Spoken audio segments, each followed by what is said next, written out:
Hi, it's me again with Corel Roll Tips and Tricks, and I just made a video on putting a border around a photograph, and I started thinking you could put a border around anything. Let's say this is your plaque that you're doing for somebody and it's 20 by 14, and you wanted to make, well, one, you could have that right line, it's a hairline, and you could run your red dot pointer to make sure I do this every single time to make sure I made my measurements right. But let's say you want to see what that text looks like. Holding down the shift key, double click on the rectangle, and then you could run the red dot pointer out over just that selected. That way you can see how close it's going to be to the edge of the wood. Like the bottom part of that B is getting pretty close, but if you did a red dot pointer around the item, you would know. Same thing if you have let's just get rid of this. Let's say you have a board, something he brought you, and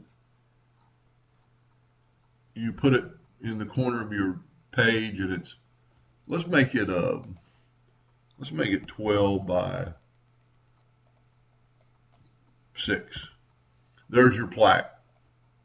But it's got a blemish in it. It's got a knot hole.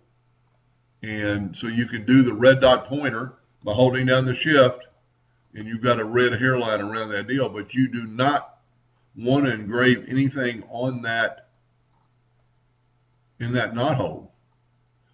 So a couple things you could do if you have a lot of graphics, and I do this all the time with boards with blemishes, you could just draw a rectangle around that blemish and run your red dot pointer, and as long as everything is outside that box, and by red dot pointer I mean with your laser, the door open, and so it will not burn the wood.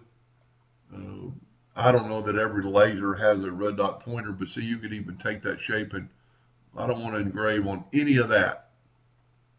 So you could just draw it, and then you could, if you had a lot of stuff, hold down the shift key and double click on that, and then run a red dot pointer around that name that's close to the dot hole, and then you can see to make sure it's not going to engrave, because the text is going to engrave inside that box.